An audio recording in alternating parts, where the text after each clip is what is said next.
Man like Mark Sullivan, the warrior self. Stay tuned for the thrilling episode. Woo!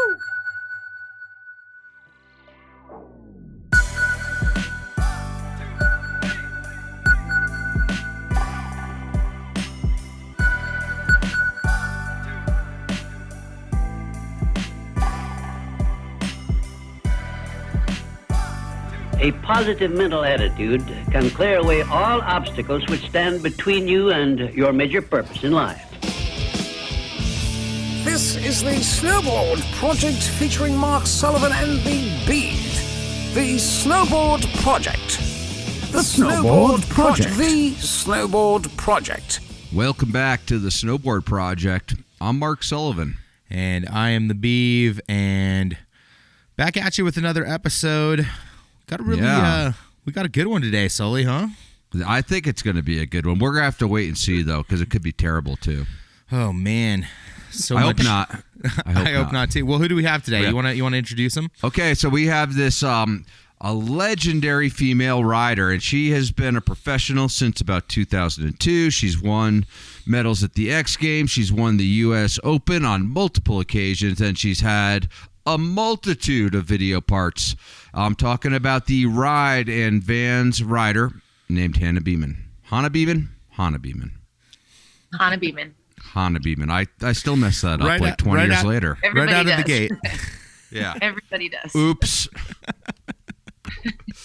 Nice way to start it out there, Sully. Just blowing her name. Yeah, totally. It's all good. It's just how I tell the difference between people that really know me and people that just know me. Right. Well, I kind of know you, but I didn't sleep last night, really, so I'm just like, ooh, a lot of coffee. I know. This is my first cup. It's early where you guys are. It's late where I am. Yeah. Why don't you tell us where are you? Where are you right now? I am in a super secret location over in Japan. Super secret. Okay. We're actually staying at this skier-only resort, but we'll get into that. We'll talk about it later. Ooh. Okay. So how long have you been in Japan for? This is day 13 in Japan for me, but only I think this is our 8th or 9th day filming. Okay. Elena and I came over a couple days before the rest of the crew to just kind of have a Tokyo day and go ride some powder for ourselves and get some soul shredding in before filming started. Cool. Now you've been filming since. So do you ride every day when you're in Japan? I'm kind of curious because I think it's like the goal of almost every snowboarder to have on their bucket list to go ride the Japao, the Japanese powder in January. Is it that different? Is it that good? I think because it's been on my bucket list. This is my first Japao experience. Okay. I had a day here maybe 12 years ago before one of the open contests. I got a half day riding powder here, and that's the only powder I've had in Japan. So this has been on my bucket list, and it is pretty unreal. It wasn't really going when we got here. And then literally in the last 2 days, it has snowed so much. Today we were oh my God, it's almost too deep. I think we're expecting 3 feet this 24 hours, which is crazy. How do they clear all that snow? Are there snow removal equipment moving constantly on the streets?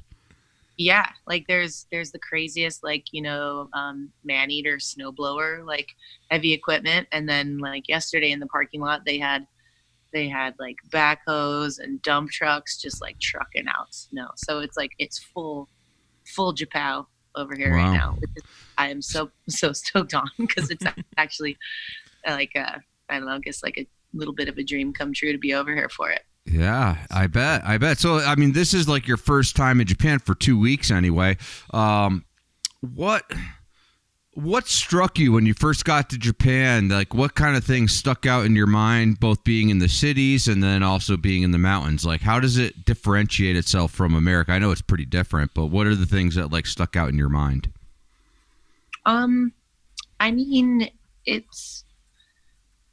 I guess it's just land, and you land in Tokyo and go into the city. It's just so busy. There's just so many people running around, and just lights and obviously different language and signs. You have no idea what anything says, and it's just kind of disorienting, but it's pretty cool. And it's like there's like the simplest thing could be so interesting. You're like, oh, look at that car, or I don't know, just everything seems new and exciting.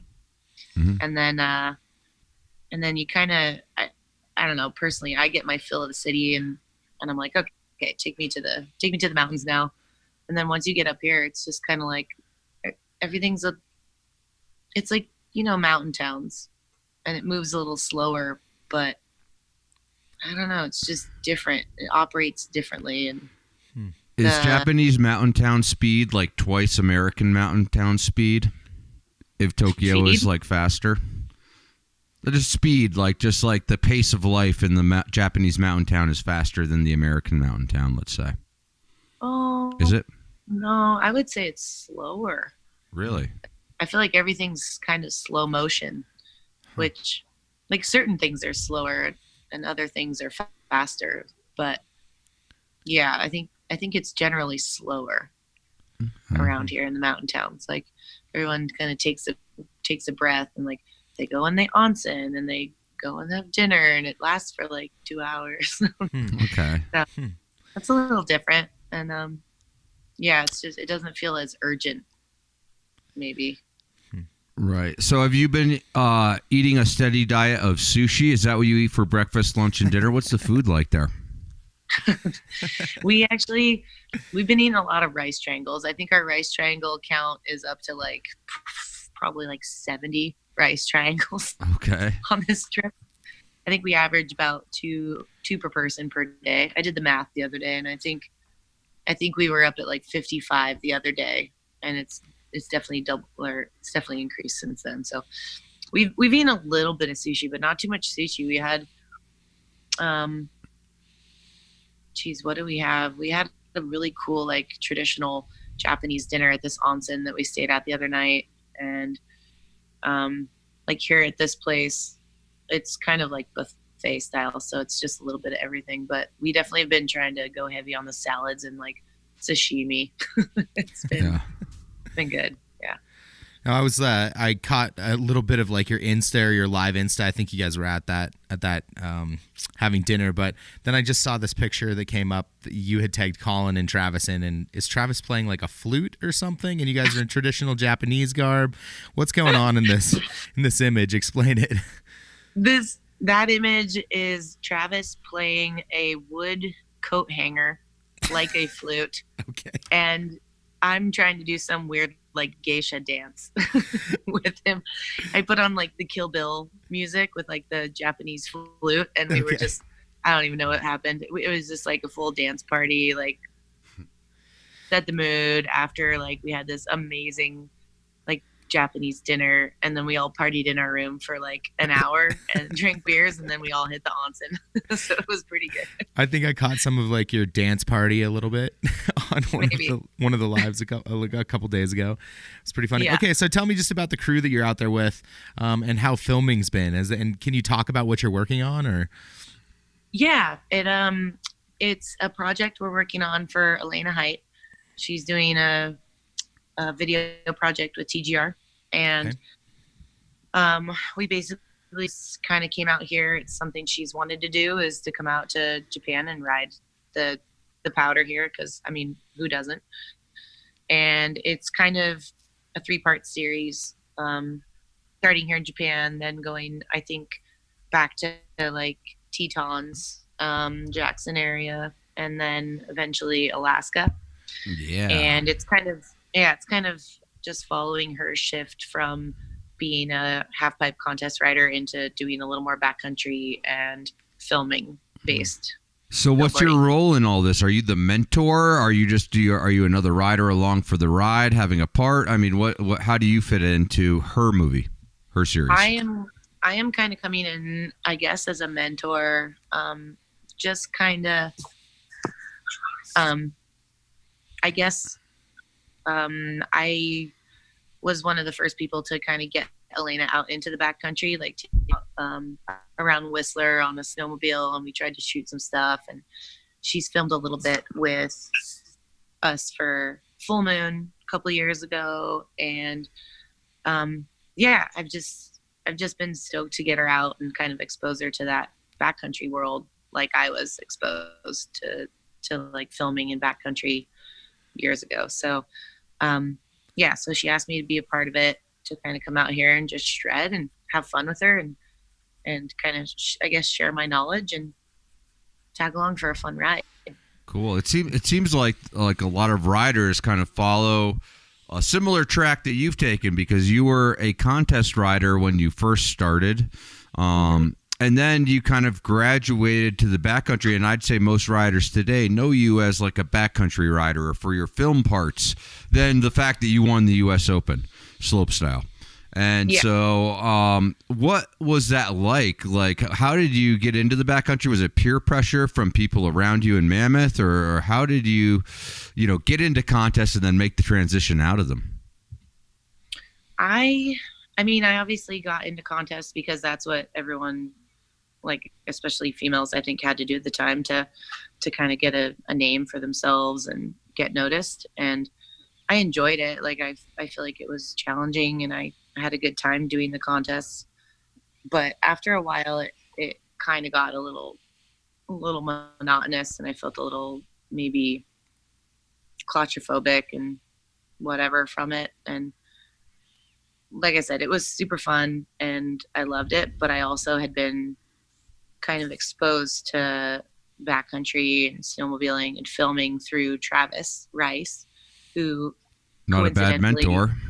Yeah, which, I mean, that was some of the best times ever. And it's like funny enough that he's actually out here with us right now too, kind of mentoring Elena, and it's like funny because it's just like funny circles. It's like Travis was kind of my mentor in a way. I mentor Elena, and it's like we're all kind of getting to shred together, which is pretty amazing. And through like getting introduced to the backcountry and all that stuff through Travis, it's like I feel like I eventually was like, that's what I want to do. Like I always liked watching the videos and seeing what those guys did in the videos, and I'm like, to me that was what snowboarding was. And to kind of start going that way was what I wanted to do. But it's kind of, it's hard to walk away from something when you're doing well at it. And I was doing well in contests up until like 2009. Right. And like I would film when I got the chance, and we would do little like girls projects, which was so fun. And then eventually it's like, the girls catch up to you, and I'm like, I'm not really like competitive anymore. And I just loved doing more backcountry stuff and filming. So I just eventually was lucky enough to be able to just devote all my time to that, and it worked out. And I've just been doing that since. Right. And so going, starting to work on film projects, what are kind of some of the film projects you've worked on over the years, and which was your favorite? I mean, we did a bit of stuff with like the Grenade guys back in the day. That was pretty minimal because there was a lot of contests going on. But like the Grenade films to Mischief films, La La Land, and then Runway with Leanne and those girls. And then kind of dipped into a year with Standard, and then after that did a few years of my own webisode series, PS webisodes, and we made a little movie called Intervals. And then after that, it kind of was a little bit of here and there. We started doing Full Moon was kind of the last big women's project that we all worked on, and like they're all so fun, but they're all fun for different reasons, but I would say Full Moon was kind of, it was a shift in the kind of filming we did. Instead of like going out and like hitting kickers and trying to get like the shots that you normally see in movies, it was really cool because it was more of maybe an evolution of our snowboarding and trying to ride bigger lines and just doing it in a different way. And to ride with all those girls that were in Full Moon was so fun. And I think we all just had a really good time doing it, and it was a really special thing. So I would say that. And then like riding with obviously like the Vans guys the last couple years, and riding with Mary and Leanne last year for our Vans Girls project was super fun. And it was kind of a start to maybe mentoring Mary and just kind of passing on some of the knowledge of the backcountry and filming and all that stuff, kind of like how Travis had kind of taught me or whatever. And I don't know, it's cool. It's cool to see it again through fresh eyes. Talk to me just about, I guess, the challenge of filming and kind of cutting your teeth in the backcountry. You know, it definitely takes time to feel comfortable out there, learning the skills to be back there. Talk to me just about that and learning that from that transitioning from that competitive rider into someone that's knowledgeable in the backcountry, and then someone that can be considered a mentor to other females.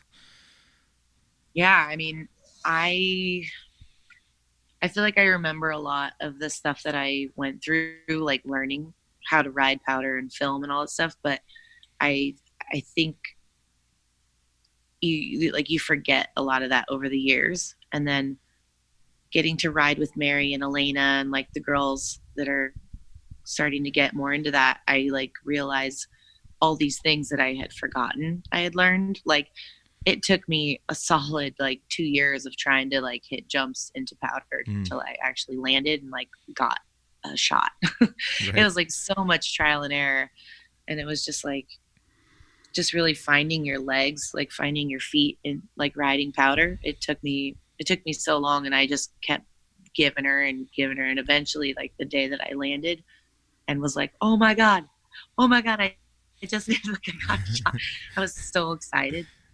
And I think just kind of getting to relive that through those girls is pretty interesting, and it's given me a lot of time to maybe reflect on all the like mini battles I had. So when the other girls crash, are you like, hey, it took me 2 years to land a trick, you're lucky? Yeah, I'm like, oh my god, like you like Mary, I was like, don't be so hard on yourself. I'm like, it literally took me so long to land like a back three into powder. And I'm like, you got this. I'm like, and she's tough, so she keeps on giving it, and it's awesome to watch. And I'm like, dude, I know what you're going through, and I know you want to like just fucking cry and scream and like be like, what is wrong with me? Why can't I land this? But it just takes time. So it's kind of nice to be like the voice of reason and reassurance, to be like, you got this. It just takes patience. It's not like an overnight thing. So one thing I've always wondered about is snowmobiling. And so you've been snowmobiling for about 15 years, give or take. And what was it like? Because it's like a snowmobile weighs 500 pounds, and generally, you know, guys will weigh 50 or 80 or 100 pounds more than girls. Is it hard to learn how to snowmobile? What was that process like? And do you still struggle with the weight of the snowmobile, or do you have it dialed where it's like finesse now? I would say the only time I struggle with the weight of the sled is when I like trench it out and I gotta dig or lift the ass out of it, out of the snow. But yeah, I would say we've gotten to the point where it's a lot more finesse, and I feel pretty comfortable moving around on that thing. And it was trial and error with that too. It's like you just go out and try it around, and you get stuck a bunch, and you smash your knees and your face on the handlebars, and you roll it or whatever. It just takes time. And so I think so. Was it was it easier to learn how to land into powder or to learn how to ride a snowmobile? That's a good question. I think it was easier to learn how to ride a snowmobile. But it's hard to say because it's been so long. Okay. Right. I remember we were in Alaska, you were saying, and you had this story, like, I think a week prior to that, you had to have your snowmobile airlifted out of some backcountry. Tell me that story. What happened there? It's nothing that crazy. It's like I've had to have it helicoptered out twice, because the first time the engine blew back, like way back in Whistler backcountry, and there's no way you're towing out from where. So you basically pinpoint it and give give directions to the heli pilot, and they come and like long line it out. Wow. Which would be cool if you could take the heli ride with it, but you can't. So you have to double out with a buddy or whatever. And then, yeah, the second time it was at actually, I think it was right before Tailgate, BC, maybe. Yeah.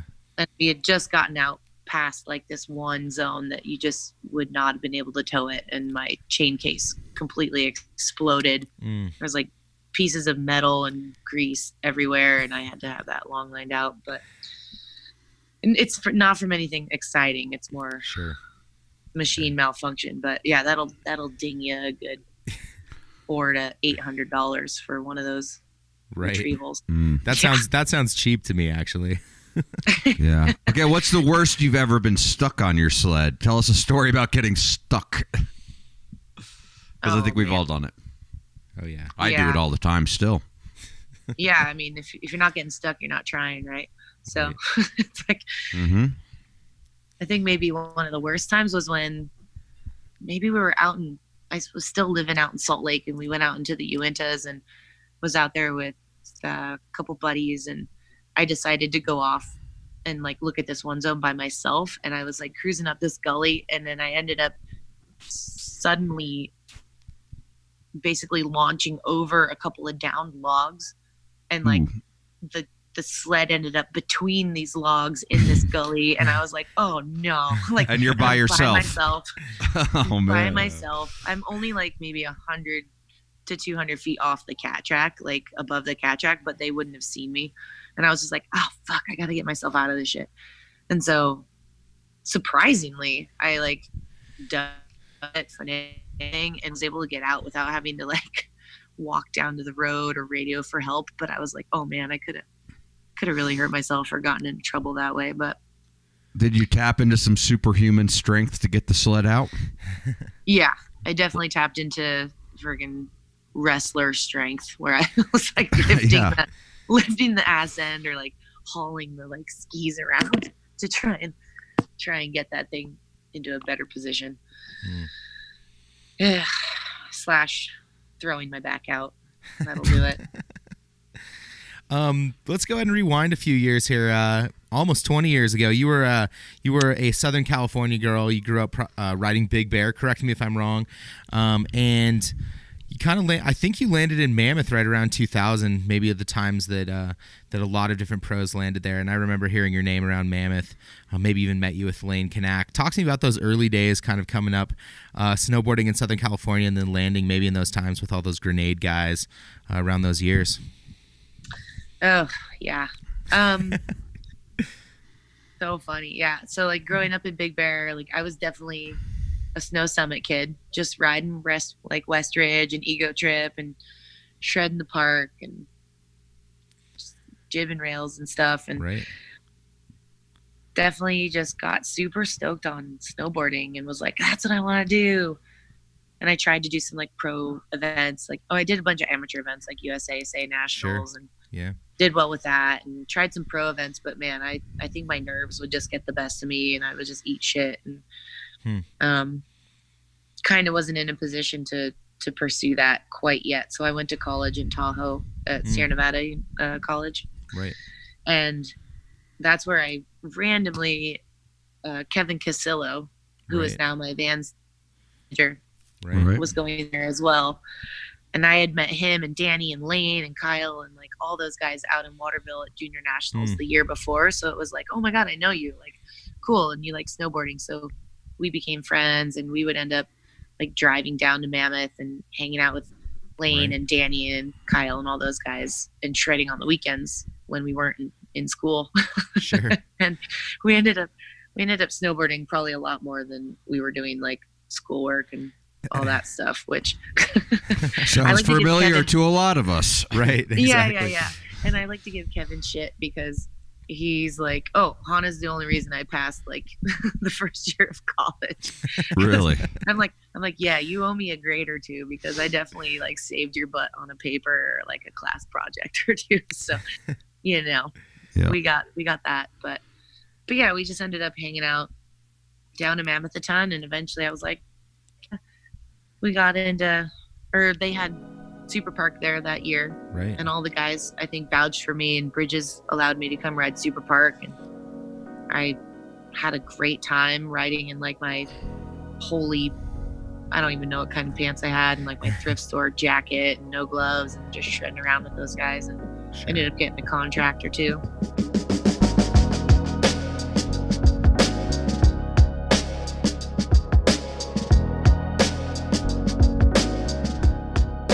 Yo, Sully. Yeah. Guess what? What? I'm pretty proud of the people that have been listening to our podcast, because they've obviously been sharing. Yeah. They've obviously been rating. They've obviously been reviewing us, because we have been growing. Well, that would be the way to tell that people have been listening. Sure. Right. Yeah. So they at least are enjoying what we're giving them. So I hope so. I mean, the numbers keep growing every week they're going up. Right. So what do we have to do? We have to say thank you to our listeners. Yes, let's say thank you. First of all, thank you. Thank you. Yeah. Thank you. If you have gone and you have rated us, if you've gone and you've reviewed us, if you have shared us with your friends, your coworkers, your brother, your sister, thank you. Thank you for beyond that. Thank you for loving snowboarding like we do. Yeah. Right? I mean, honestly, we have this shared passion, this common thread between us. And so I want to thank you for making it seem like I haven't wasted my whole life focused on snowboarding. I don't think you have. I mean, look at this thing that we're growing here, this community, this, I would say, library of content that you can go back and you can listen to amazing stories from, I don't know, photographers and filmmakers and marketing people and pro snowboarders. And you can get a really, I guess, whole view of what our sport is. Even in these last 70 episodes, right? Yeah. I mean, really, it's like each episode is like a puzzle piece. Right. And then you can put those all together and you have just like a little piece of snowboarding there. You can kind of see the corner of the picture of snowboarding with those just 70 puzzle pieces. But we're actually trying to make like a 10,000 piece puzzle here. Right. We'll see if we get there. I would say at this rate, we're going to be there pretty quick. But anyways, we just want to say thank you. Yeah. If you could share us more, rate us more, push us across your platforms. We really appreciate that. That helps us. Yeah. So give us your feedback. We enjoy the feedback and we will talk with you. We actually love interacting with our listeners. So please, like Beav said, rate, review, subscribe, tell your friends, and also give us your feedback. We want to make this better. That is actually our goal, is to constantly improve this podcast and make it better with each passing episode. And here is to plenty more episodes in the future just for you, all about snowboarding.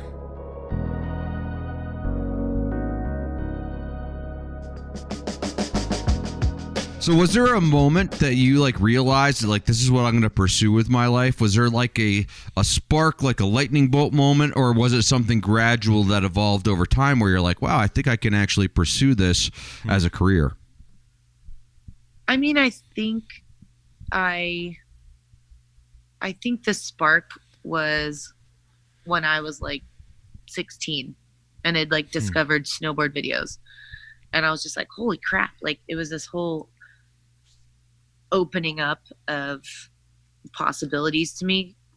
And how people doing, they make films, they do this, there's contests. I think I just had this big eye-opening moment when I saw Decade for the first time, and was just like, wow, this is an option.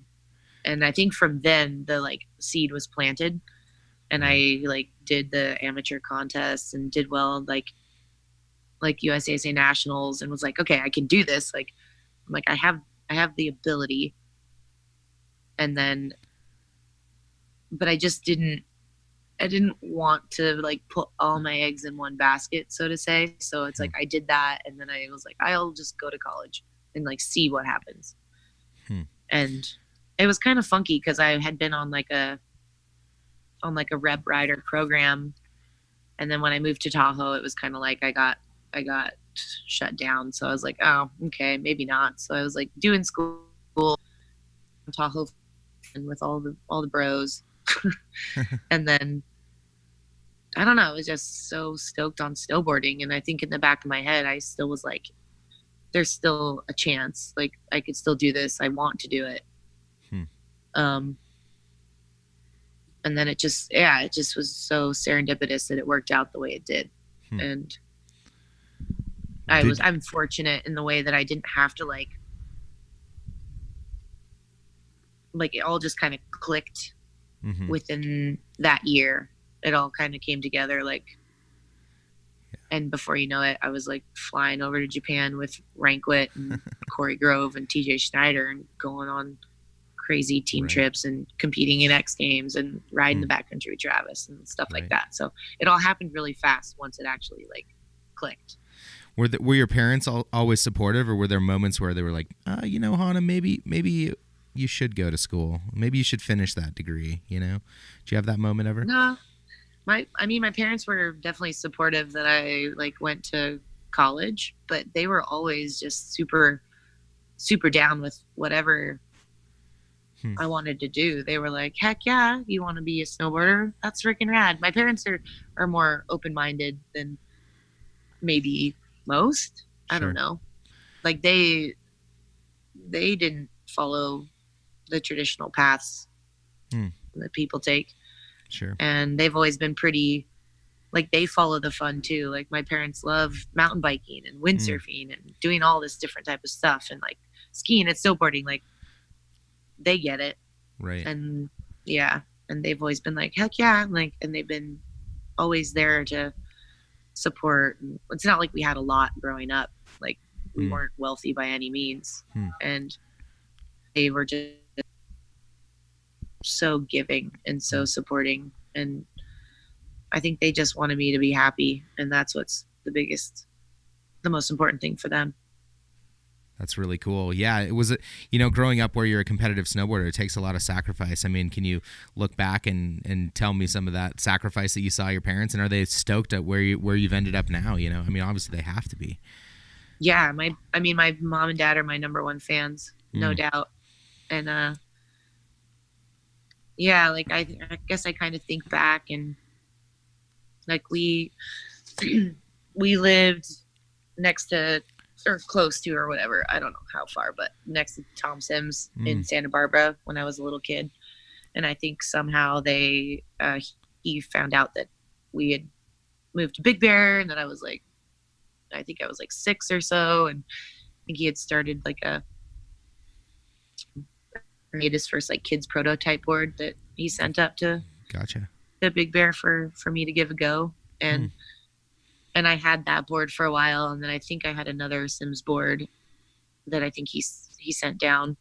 I'm not totally clear on that, but that got stolen, and I was like, oh, maybe I'll just ski for a while. And it's like my parents always made it happen, and I'm sure they were always hustling. They were working different jobs, and it's like they could give me what they could, whether that was like ski racing stuff or paying to like be on the softball team or whatever. And then when it came to snowboards, it's like we didn't have money to buy me like a brand new snowboard, but we funny enough, it's like for $200 I was able to get a barfoot snowboard with these funky metal bindings and like rent some snowboard boots. And it was like, I think my dad still had a board hanging up in their living room, because like that's the board that I was riding when I was like, I know I want to be like a professional snowboarder. And it was like they did what they could to get me what would get the job done. And like, so what kind of training were you doing to get to that point where you were like doing contests and doing nationals and that kind of thing? Were you on like a team in Big Bear, or were you just kind of free riding on the weekends when you were in school? What kind of process did it take for you to actually like go to nationals, to be someone who's like, okay, I'm good at this? I mean, I just would ride with my friends. Like I met a bunch of rad people that shredded around Snow Summit. I had my couple of girlfriends from high school that were into snowboarding, and we just had a sweet crew that would shred Snow Summit and like push each other to do different tricks. And you should do this trick, and I'd be like, okay, cool, I'll try it. And I'd eat shit like 5 times, and then maybe I'd get it. And then we had like the USASA contests, and I would enter those, and like there was only a couple girls in my age group, but it was like we pushed each other. And I mean, it was really just like riding around with my friends and having a good time and being like, I don't know, try a front flip off of that. See what happens.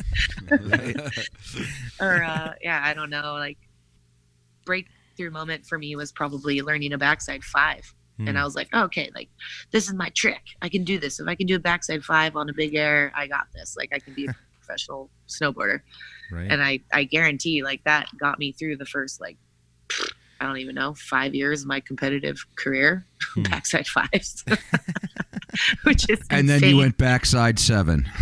Right. Yeah. And then I finally learned a 7. I remember the guy shit. They're like, this girl's doing 7. Where's your 7? I'm like, I'm learning. I take my time.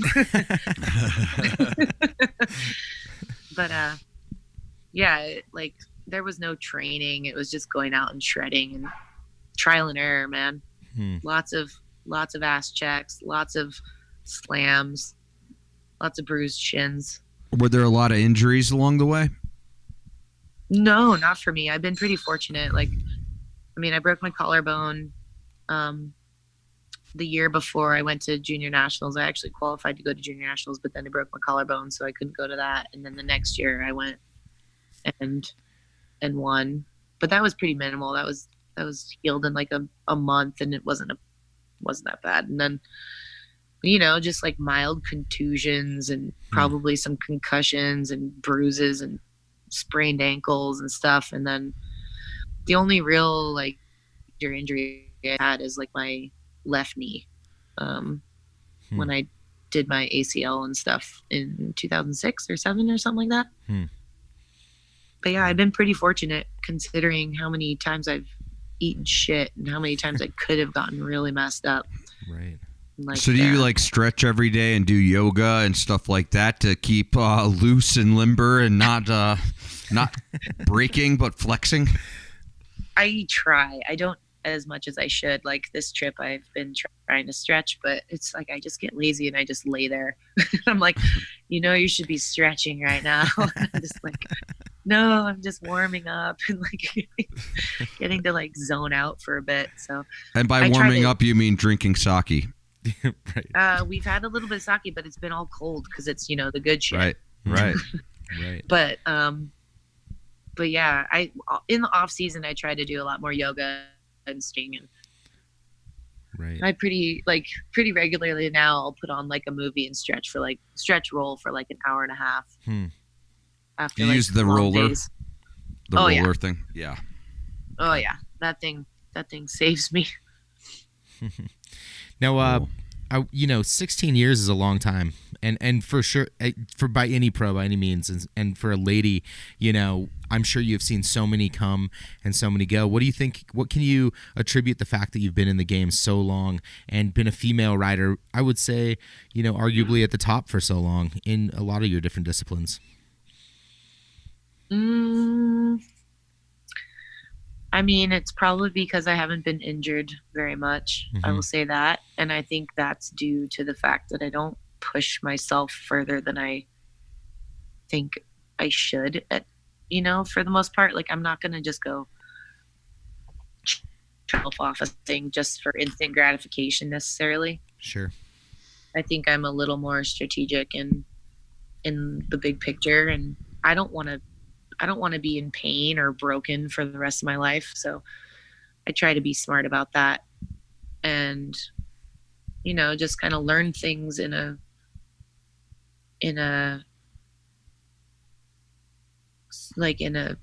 way that I have a good foundation and I can always fall back on that. And I think it's been slow progress, but I think it's been good progress. It's like, I'm not doing 1080s or double corks right now or whatever, and I might have not been the first one to like do a 7 or stuff like that, but I think I go at my own pace and I don't let things rush me or like pressure me into doing stuff that I'm not ready to do. Sure. Do you still feel like you're progressing today? Are you getting better as time marches on, or do you feel like you're holding on to the things you've done in the past? Or you're doing progression through travel and new experiences? I feel like I still have progression in me. And I don't think that I think under the right circumstances, I think I could progress my riding a lot. But I think I'm more patient to wait for the right circumstances. And And also I'm comfortable with where I'm at in snowboarding and expanding in different ways. And so I think like, yeah, I might not be trying to do like the craziest tricks, but I think I'm constantly learning and evolving as far as like my line choices and trying to ride things in a better way.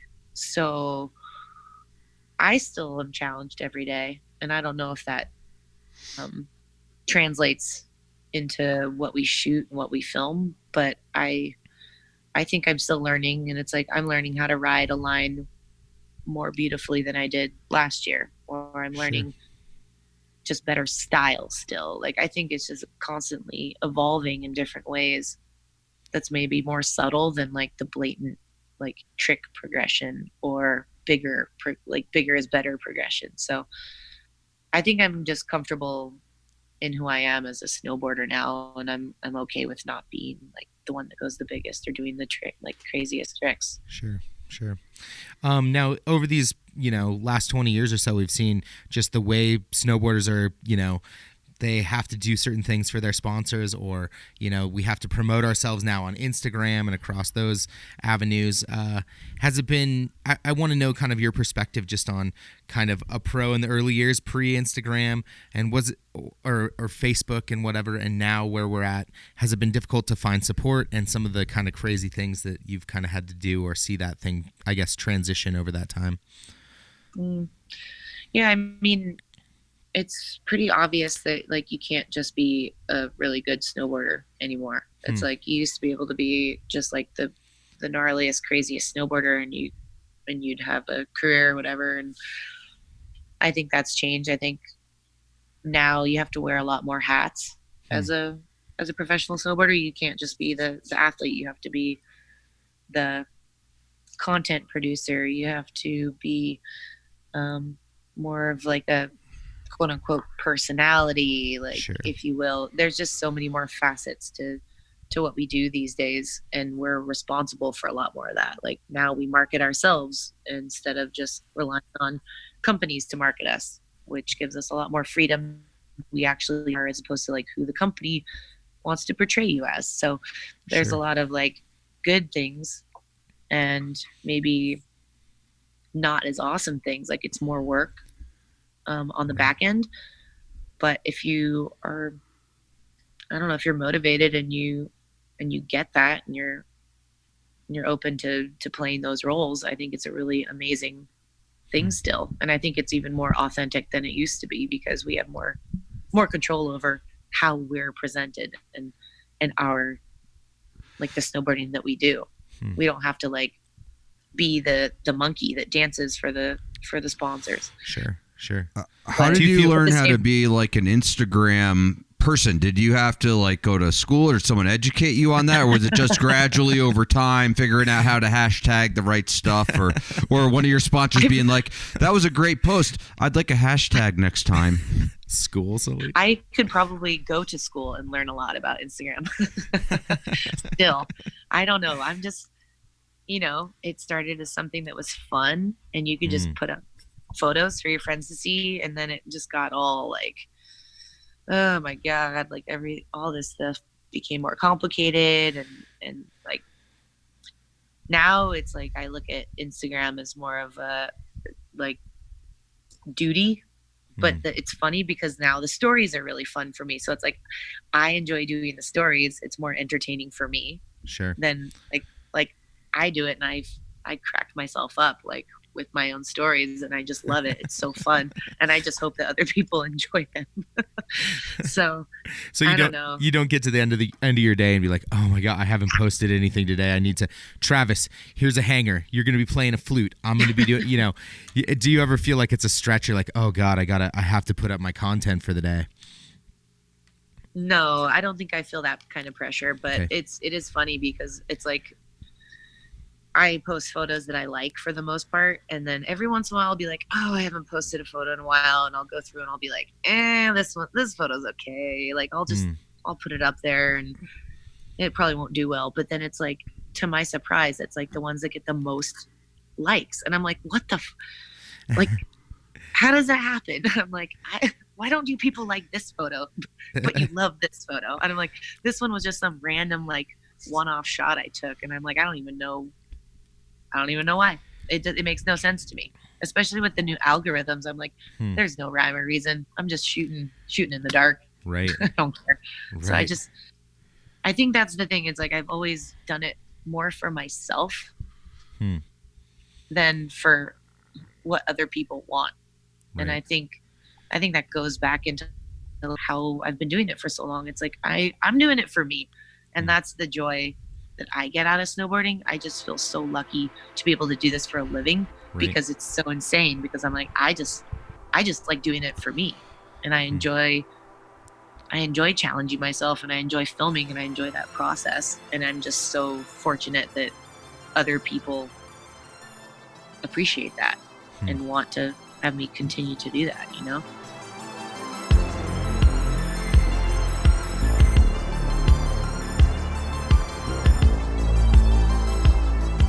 Hey, what's up, guys? If you're out there listening, I just want to say thank you for taking the time out of your day to listen to a couple of snowboarders talk about snowboarding. It really doesn't work without you guys sharing with your friends, people that are also interested in the sport of snowboarding. If you haven't noticed by now, we really have 3 podcasts. We have one, a real talk, that's going to cover news. That's going to be a lot of BSing, and it's going to be a lot of just shop talk, stuff that you wouldn't normally get, except if you were sitting in your local snowboard shop talking and shooting the shit about what's going on in the world of snowboarding. 2, we have the industry insider, the person that on their blood, sweat, and tears built snowboarding on their backs. And that will be something, if you are interested in the industry, to pay attention to. And 3, we have the pro rider, the guy that built his life around snowboarding, is currently building his life around snowboarding, or the one that is about to. These 3 podcasts are meant to be little puzzle pieces that show you the bigger picture of snowboarding, and hopefully you can take something from it, something that inspires you to do something interesting beyond snowboarding, inspires you to do something different, the way that you express yourself, either creatively or through your riding.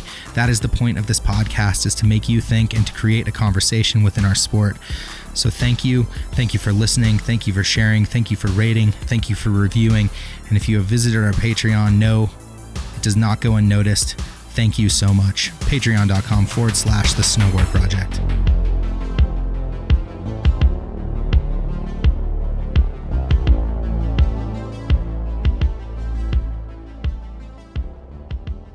I'd like to switch gears here for a second, because I know we've been talking. I mean, I just consider you a snowboarder. You're not a woman snowboarder, not a men's snowboarder. You're just someone who's passionate about snowboarding, like the Beav and I. But let me ask you this, because I've been wondering about this. On the men's side of snowboarding, there are guys like Terry Hawkinson, Jamie Lynn, Travis Rice, right? Who are basically going to retire as snowboarders. When Travis Rice is 60 years old, he'll be like a snowboarder still. And yet on the women's side, like there are some legendary women like Tina Bassett or Shannon Dunn or whatever, but yet they didn't retire into snowboarding. And so what will it take? When will we see a woman who's like known for her whole life for snowboarding and doesn't move on to something else or kind of disappear from the spotlight and is like always associated with women's riding? Is that Barrett Christie right now? Is that Kelly Clark? Or is it like yet to be someone who's going to be sponsored for life or an ambassador for women's snowboarding forever? I mean, that's a really good question, because I mean, we do have Barrett, we do have, like, Kelly's been doing it forever, and it's like, yeah, she's retiring from like competitive halfpipe riding, but she's probably going to be snowboarding forever. So right. But I mean, being paid for it and having that as your career, and it's like Barrett is amazing, and yet Barrett has a job. Yeah. Right. Yeah, I don't know. It's a good question. It would be nice. It would be nice to see that, and maybe snowboarding is ready to do that with women finally. And I think that might be the final frontier. Yeah, maybe it's just a matter of time, and maybe that's something that we'll see here in the next few years. Or I think it's hard with women because a lot of women want to have kids and a family, and right, and it's doable. It's like, look at Kimmy, look at Cheryl, and there's other women that have had kids, and they still are pushing for that. They're pushing that they want to snowboard and they want to do this stuff. I think it's a tricky balance, and I don't know, because I don't have kids, and I don't know if I will have kids. So I think you're starting to see more companies receptive to that. But yeah, I think we're at a point that if a few of us that are doing it right now really wanted to commit to that, I think that the people we ride for would be receptive. Right. I would hope. It's like, but I yeah, hope. I don't know. Yeah, I would hope that they would just like, shut the door and be like, nah, cool, you've expired.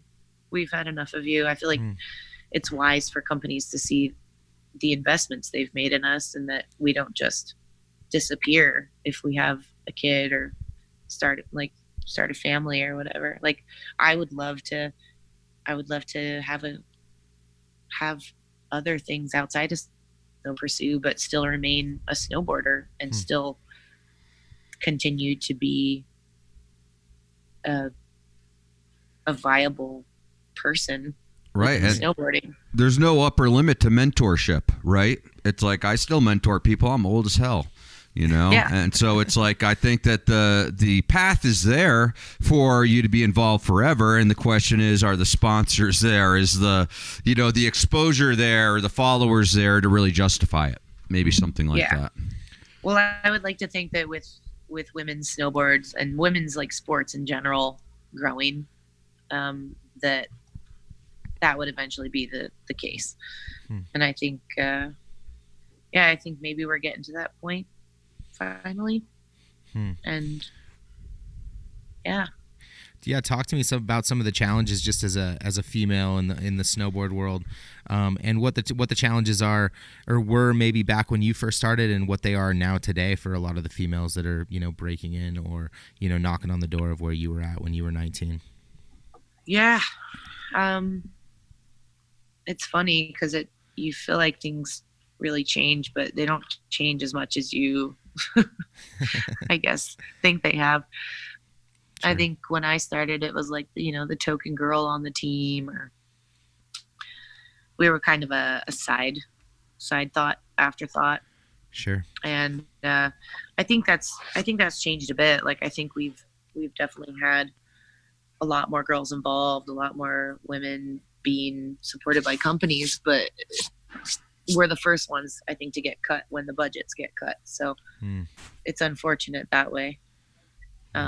Because there's more women shredding. Like, the level of girls riding right now is so amazing. And it's like, how many of those girls don't really have full support? And Right. it's kind of tricky, because it's like, man, there's such a high level of women's snowboarding, but there's just not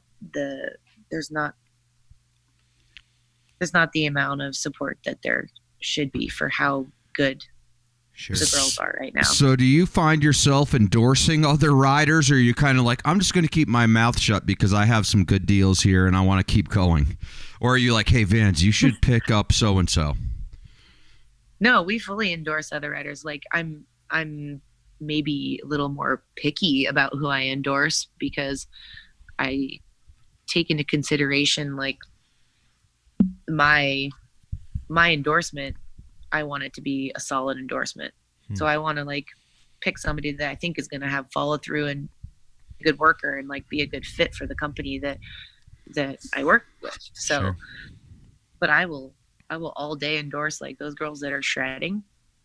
They deserve the support. It's like, the girls are out there hustling. A lot of them are out there hustling, and like, they work like normal 9-to-5 jobs and still go out and like try and film video parts in their spare time. And it's Sure. like, I don't know. I would like to see a little more support with women, but I also know that there's just not a lot to go around Sure. in general right now in snowboarding. So I think it's a slow shift to to giving the girls a little more love, and maybe when we find ourselves in a better position in the industry, that maybe a little more of that support will go that way towards the girls. Interesting. I've been noticing, I won't name any names or say anything, but across a lot of Instagrams, these like shifts, like you have these like images of these, for all intents and purposes, really like beautiful women who are snowboarders. But do you feel like there's this pressure that some of them have to be like, I'm going to relentlessly post these bikini pics or these selfies that make me look really beautiful so that I can get followers, so that I can stay relevant, so that I can like seemingly be more important to my sponsors? Do you see that? Yeah, for sure. I mean, I think I don't think there's necessarily anything wrong with that. Mm-hmm. I just wonder, like, what's the intention behind it, Sure. Like, we all love attention. And so it's like, it's like, depends on the type of attention you want. And it's like, you just got to think about maybe the back end of that, where like, do you want to be known as like hot chick in a bikini, or the one that shows your ass all the time? Sure. Or do you want to be known as a good snowboarder and be respected in that way? Right. It's like, what kind of person are you portraying yourself as? And it's like, I have nothing against girls being self-confident and doing that stuff, but I feel like it shows through when the intention is different than that. Gotcha. Right. So what kind of advice do you have? Yeah, what kind of advice do you have for someone who would maybe fall into that category, like, say, Jib Girl 420? Sully, stop. What? Not by name. We're not calling anybody out here. I'm not calling her out. I'm just asking for some advice for Jib Girl 420 because I want to see her succeed. I want to see her succeed. What? Someday we're going to have Jib Girl 420 on this thing, and you're going to have to answer to this call out. That's right. I want to answer to it. I love it. Right. I mean, I think Jib Girl 420 definitely pushes the limits of what people are comfortable with. But I think she also is a good snowboarder, and she's good at skating, and she does her thing, and it's like, that's her groove. And it's a little odd, but it's like, fuck it, go for it, girl. Right. It's like, if you're confident in yourself, like, have fun. It's like, she's having fun, at least from what I can see. And I would agree. She's enjoying herself, then more power to you, Right. Yeah, exactly. See, Beef, I was right. There was a good question. Hey, Jib Girl 420 is a phenomenal skateboarder. Well, we know this, and pretty good snowboarder. Okay, so Yeah. Hana, back to you. So you have a bunch of endorsements. You ride for Ride Snowboards, Vans Boots, maybe Von Zipper still, I'm not sure. Tell us about your setup. What do you ride when you're going just on Mammoth Park days, and what do you ride like for the backcountry and powder? What's your setup like if someone wants to replicate your kit? Well, let's see. I don't ride the park too much anymore, but when I do, I ride the OMG, which is super fun. And then mostly these days I ride I rode the Hellcat and the War Pig, which is like a unisex board. And it slays the POW. That's like the only thing I ride when I'm just like Baker powder shredding. And that's been the powder gun. And then now we have a new board coming out, I think this next season, Psycho Candy, which is kind of a slight variation on the War Pig with a little bit with less pink graphics. Shape. Oh, yeah, cool graphics, obviously. Yeah. The ride graphics right now, like all the ride line looks so sick. It's like all the girls' boards look so rad. I'm like, I wish I rode the park more, just so I could ride some of the other ones. But yeah, the ride stuff's great. And I was just today, I'm like, it is just, I ride a 150. I'm on a 150 snowboard right now, riding like 3 foot deep Japow, and it is just slaying. because it's just such an amazing like shape to shred on. A little wider, Right. really playful. Yeah, I mean, I would probably say that's a fairly short board for you, but apparently not. It floats you just fine. It's definitely shorter than I traditionally ride. Like I traditionally on a 54. Okay. So, and last year it's like the War Pig. I was on the small War Pig, which is like a 148.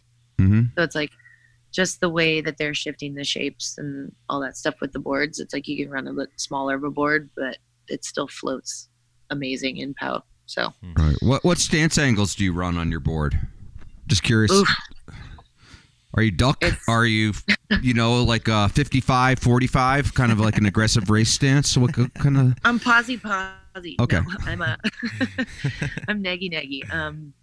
Nah, I'm duck. I'm like a maybe, I don't know, a -6 and like a positive 12 or 15. Okay.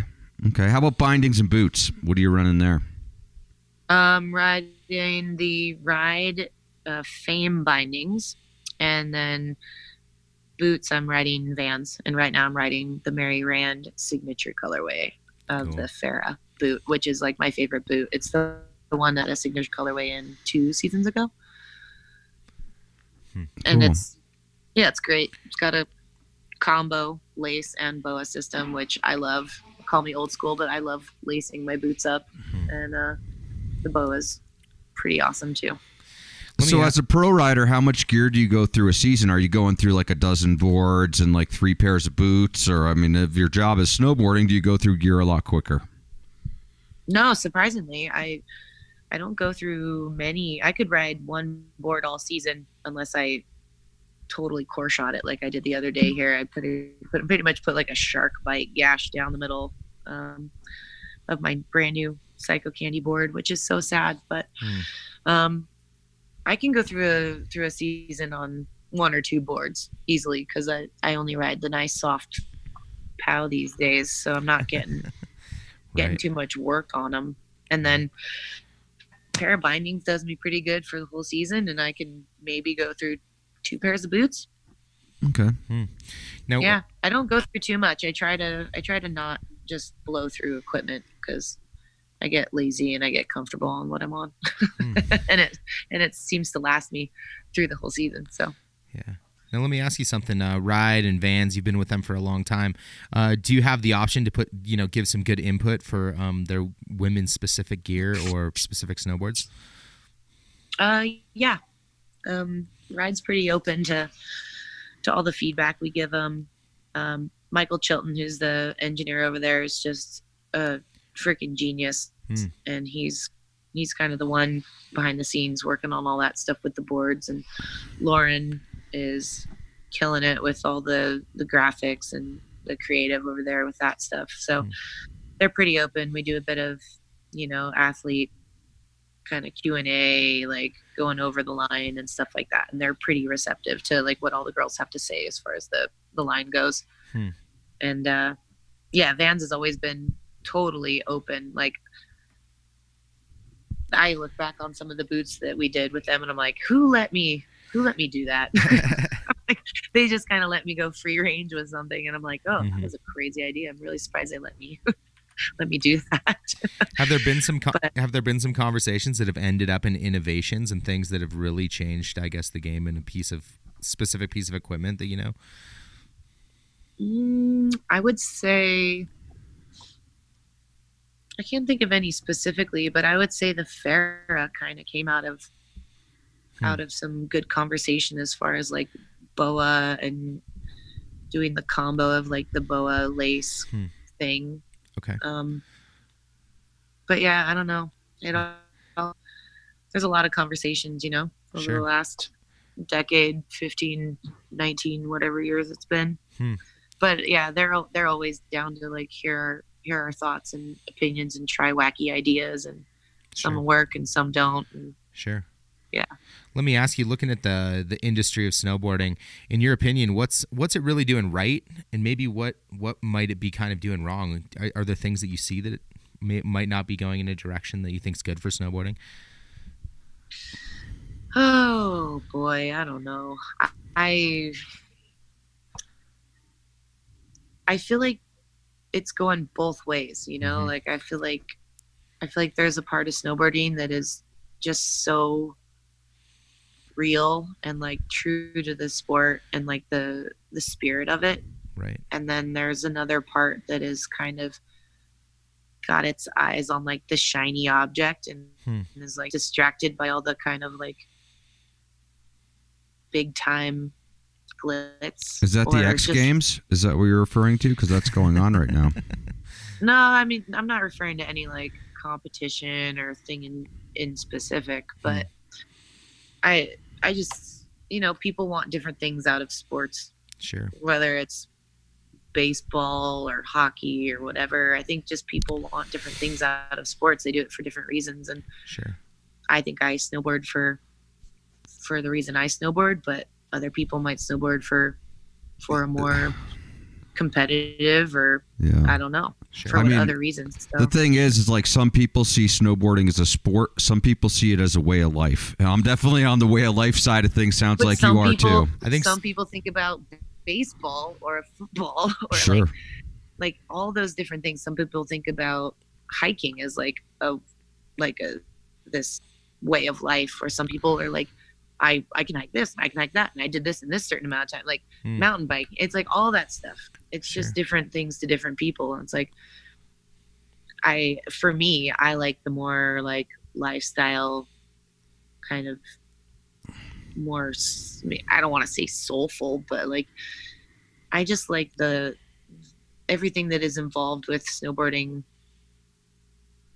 as if I wasn't being paid to do it, or if I wasn't like dependent on a result to enjoy my snowboarding. Sure. Right. So for me, I just maybe have disconnected with the value of competitive snowboarding. I mean, I appreciate it in the sense that it drives people to do bigger and better and more amazing like things as like an athlete. But I'm also like, I don't know if that gives me joy, you know, like that doesn't spark joy in my life. Right. Well, sitting in Japan right now with it about to snow 3 feet of powder overnight, that's not a bad place to be sitting also from that perspective. No, it is not. It's like, we just shredded POW like all day and like the steepest, deepest stuff. And then we came back, we sat for a minute. We went out and just did some night boarding at another resort and just got some like super fun laps in night boarding at this resort. And some kids like were like, oh my God, like, can we shred with you? So we had like a posse of like these Japanese snowboarders cruising around with us. And then it's like we jump in the car, we come back to the hotel, and I reach back for my beanie and there's a Smirnoff Ice in it in my beanie and I got iced. like that to me, like that is like snowboarding, like just the love of going out and riding. And it's all those stupid, weird things and like, just playing around and goofing off. We 1 sec. I want to ask her one more thing, because she's talking about the love of snowboarding, and we talk about, you know, a lot of snowboarding gets, you know, so focused on the business of or making money or being too cool, you know. But you're saying, you know, it's all for the love, it's all for the fun of it. How do we keep fun at the forefront of things and the love of snowboarding at the forefront of things when you're constantly, you know, presented with this other side that says, we got to make money, we got to do this, you know, we got to be relevant? Well, I don't know. I think like I don't really relate to a lot of the competitive snowboarding going on these days. Sure. Like I can't even watch the guys like events. I'm like, I don't even know what the hell you're doing. Right. I enjoy watching the women's snowboarding more because I still can comprehend the stuff they're doing. Sure. I'm just like, yeah, switchback 9, like a 1080, like stuff like that, double cork even. I'm like, cool, like I get that. But I've totally disconnected from like the men's competitive scene because I don't relate to that. So I can only imagine how, you know, Joe Schmo, who just likes to go up and shred the mountain on the weekends, is like certain people probably get super stoked on that. It's impressive. It's super impressive, but it's like they go up and they just want to have fun.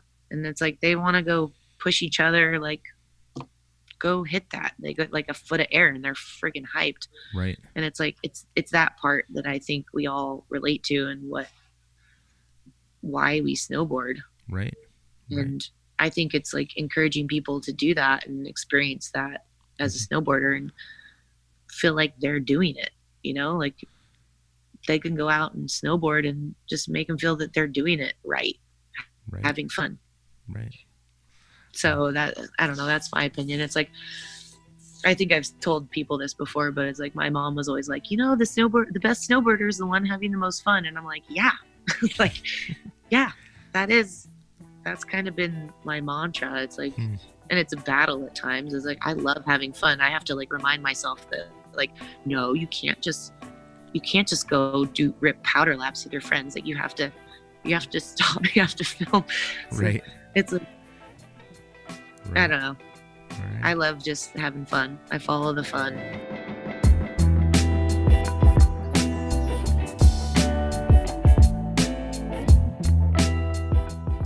Hey, folks, if you're out there listening to the Snowboard Project. Boring. Nice pitch, dude. I think we've done that one a lot. Oh, damn. Yeah. Come at it with a little harder. Come a Okay. little more creative. Tell me to be creative. Yeah. Do it now. Hey, folks. Starts with hey folks again. He hey folks you guys. He hey folks you. Yeah, he did. All right. All right, what do you got? I don't have any ads. You do the ads, Beeb. All right. If I you're do out the interviews, you do the ads. How about that? All right. Hey, what's up, guys? This is Beef here. So much better than hey, folks. Not folks, guys. Yeah. It's so much. Such a. It is really hard asking people to do really like stupid things for you. Like, hey, could you just go like rate and review our podcast? Would you mind double knotting that Yeah. shoe? Would you mind just tying my shoe for me?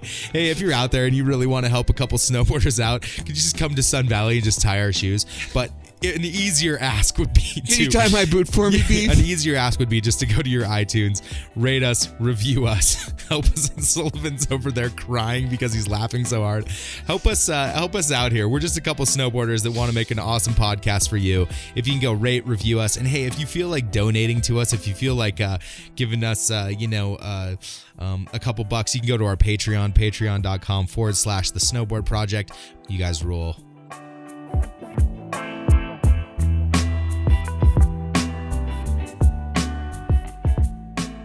Okay, so these are like the threes, basically 3 quick answers, whatever comes to your mind first. So 3 places on your bucket list to ride that you haven't been yet. 3 places you want to go.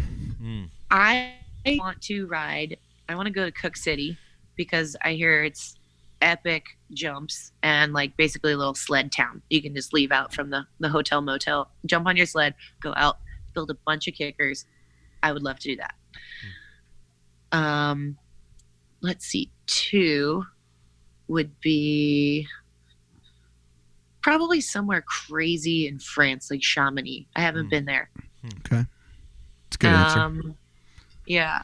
And then I would love to go to Greenland. Ooh. Yeah. I hear they have a heli-op over there. And I think that would be so cool. Right. You're not going on an expedition. You're going on a heli trip to Greenland. Let's get that Yeah, straight. that would be sweet. Yeah. I would do. Oh, actually, I think Anne Fleur did this. She did the like sailboat trip around Greenland, like touring in. Ooh. That's pretty That cool. sounds really cool. Yeah. Yeah. Okay, 3 favorite resorts you have been to. 3 favorite places to ride. Okay. Obviously, Mount Baker. Because it's just so fun. Now that I actually know where I'm going when I'm there, I'm like, ooh, this is awesome. So that's a given, and it's home style. Always loved Jackson Hole. Love going there. It's like second home, shredding with homies and just doing tram laps and doing cat track hits and all that. It's just super fun time.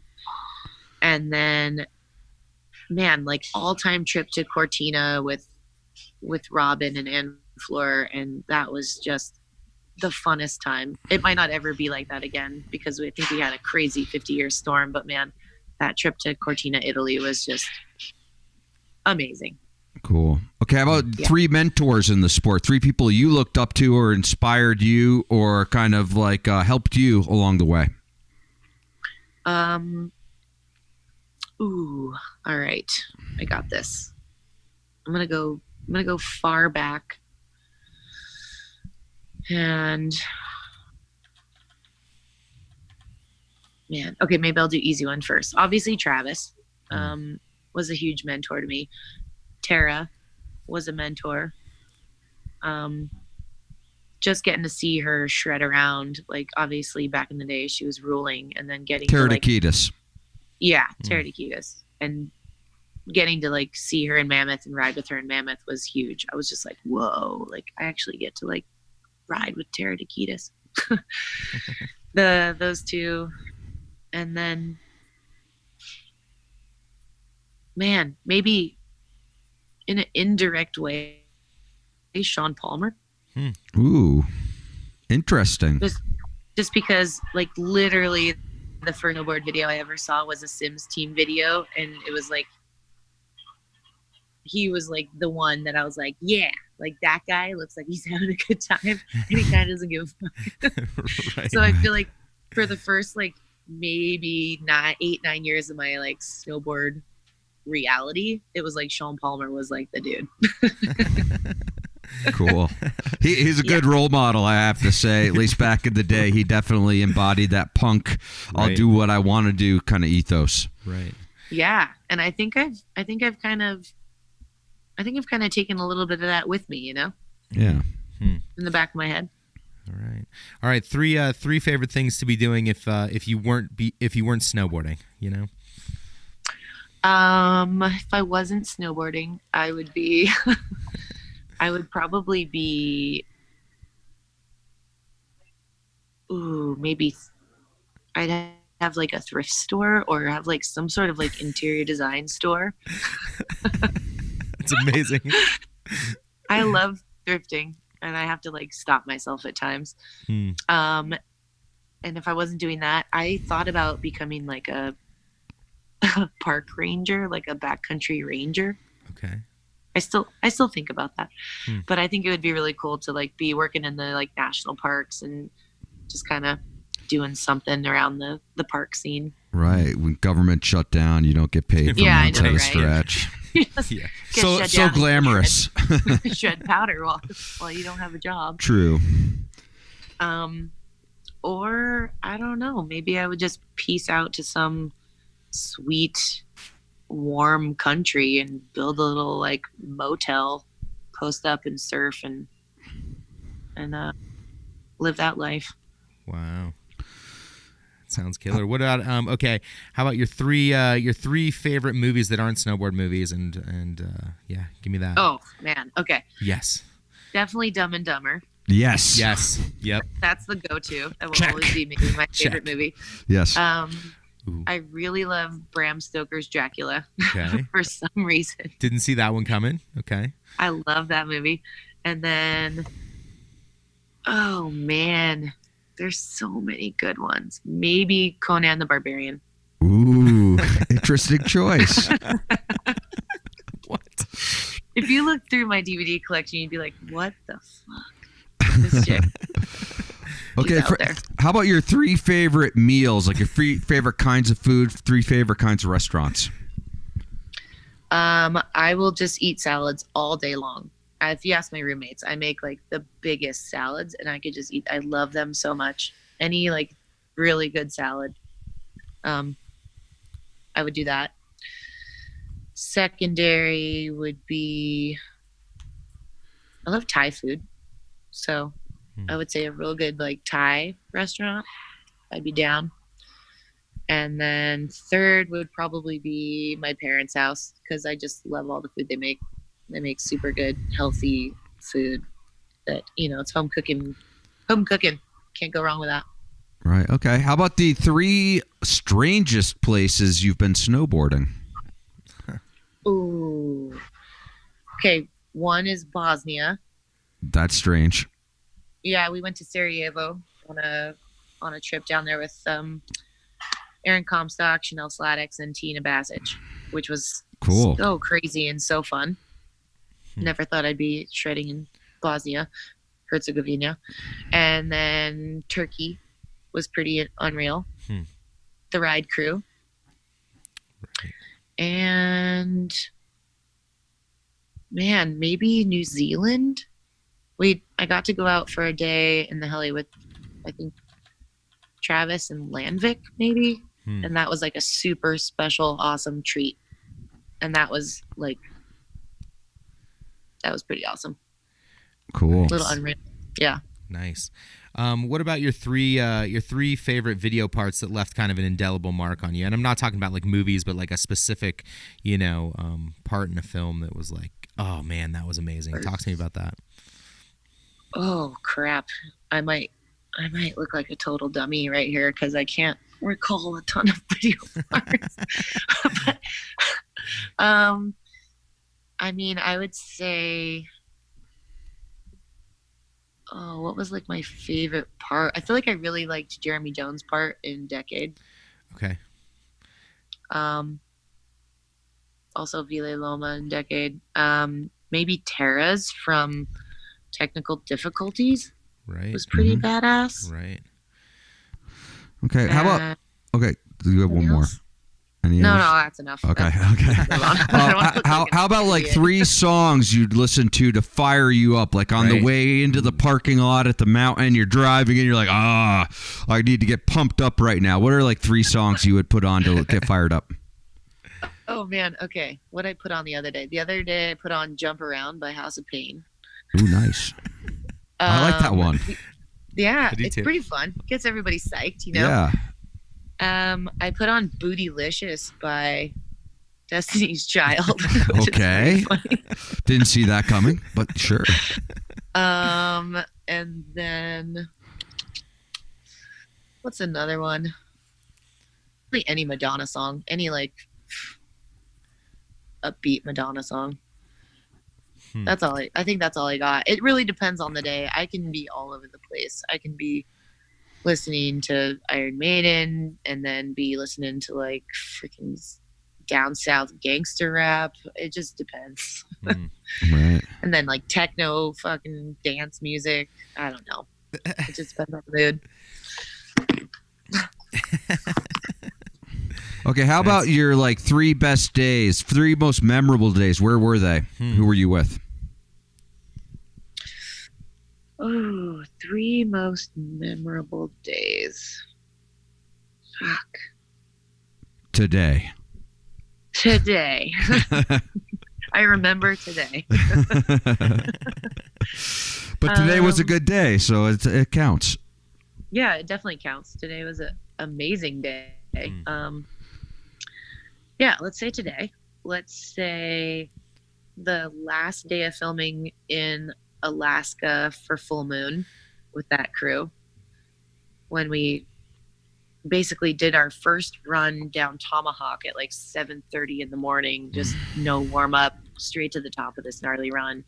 We all shredded that and then continued to have an amazing day of filming up in Alaska in Haines there. And then, man, I don't know. Okay. I honestly might say like a day in Cortina, Italy with Rob. Oh, yeah. No, let's do that. Yeah, Cortina. With Cortina. With So Robin. many good days. There's When so you're a many to professional choose from. snowboarder, it's your job, so it's like you're supposed to have good days all the time. I have so many good days. It's like there's so many good days that it's like so hard to pick out one. Okay. If you ask me what my like 3 worst days, I feel like I'd be able to tell you that. Okay, what are the 3 worst days then? Tell me Right, those yeah. days. 3 worst days were the day at X Games when I did my knee. I was so fucking bummed on that.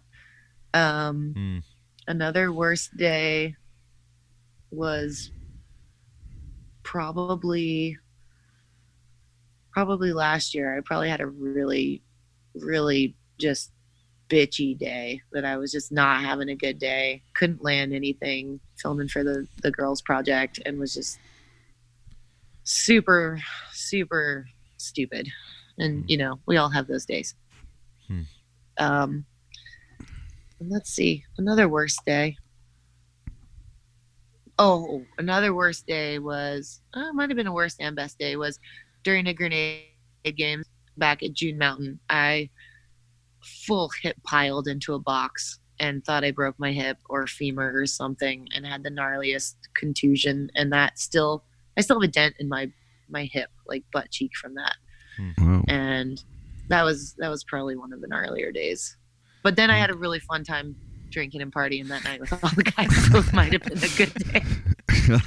Good night, bad day. Okay. I got a question Yeah. for you. What are the 3 riders you miss seeing the most in snowboarding? Whether people that you used to ride with, or maybe people that were just like part of snowboarding that you don't see anymore. Give me those 3. People I miss riding with. I really miss riding with Aaron Comstock. And who else? I guess,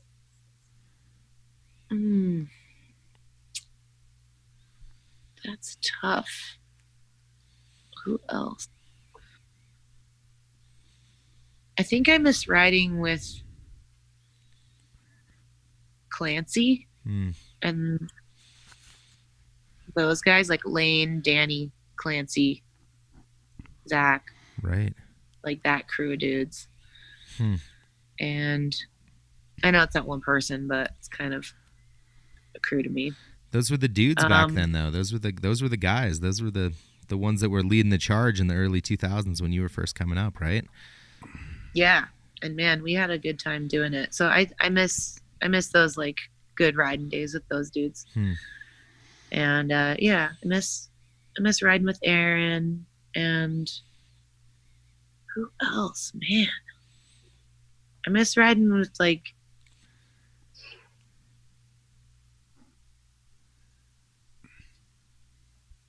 man, that's a tough one. That's all right. We can move on. All right. Okay. Let's get into the last couple questions here. You are now living up in Baker. You're obviously not running a thrift store or a hotel surf and stay spot, but you are becoming a realtor. So I hear. What does your next 10 years look like? And what is are you going to keep snowboarding and being a professional snowboarder in the forefront of what you do? Or is it now transitioning into life? What does that life look like in the next 10 years? I see it going this way. I see me ramping up within real estate and kind of seeing where that leads, whether that is being an agent or getting into more staging or home design. I mean, I would love to design and build my own homes. Okay. Or even just do like interior design for people.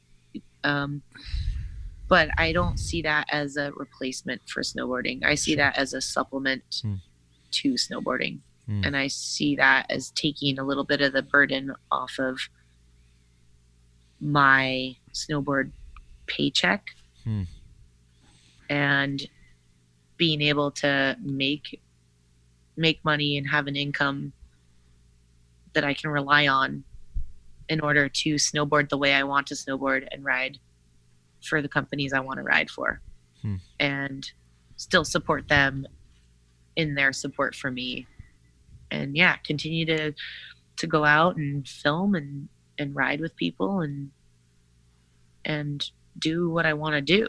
And I just see that as another way for me to I don't know, still go out and have fun. Yeah. And still push myself and not be totally upon the state of the industry. Right. What and then lastly, what kind of advice do you have for women coming up in snowboarding that are going to be stepping into your shoes when for the next Hana Beaman, the next person that's going to have that 20-year career? What advice do you have to those people looking back on everything that you've learned and that you know now? I would say be ready to work hard and to put in the time. It just takes so much time. Like, just snowboarding as much as you can. If you want to learn how to snowmobile, go out and snowmobile as much as you can.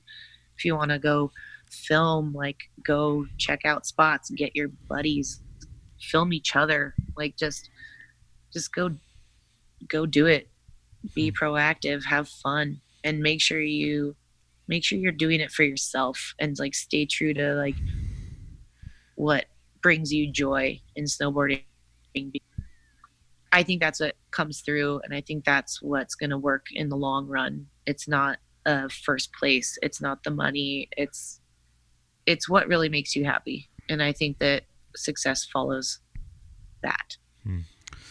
Cool. Well, thank you so much for taking the time, for speaking with us this morning, this evening, depending on where you are in the world.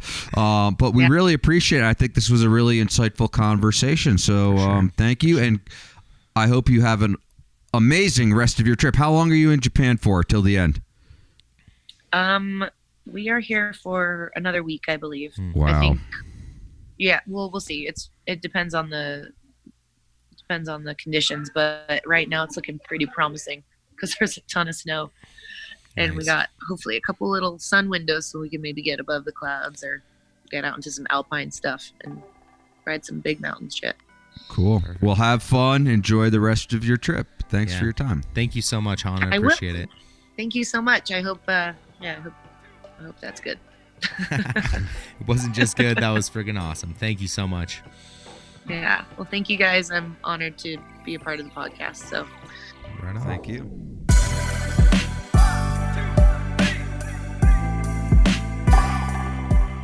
On behalf of Mark Sullivan and the Beeve, thanks for listening to the Snowboard Project. Remember, ride fast, take chances, dream big, and take action. And for God's sake, don't forget to support advertising-free snowboarding media at patreon.com. The Snowboard Project. The Snowboard Project. The Snowboard Project.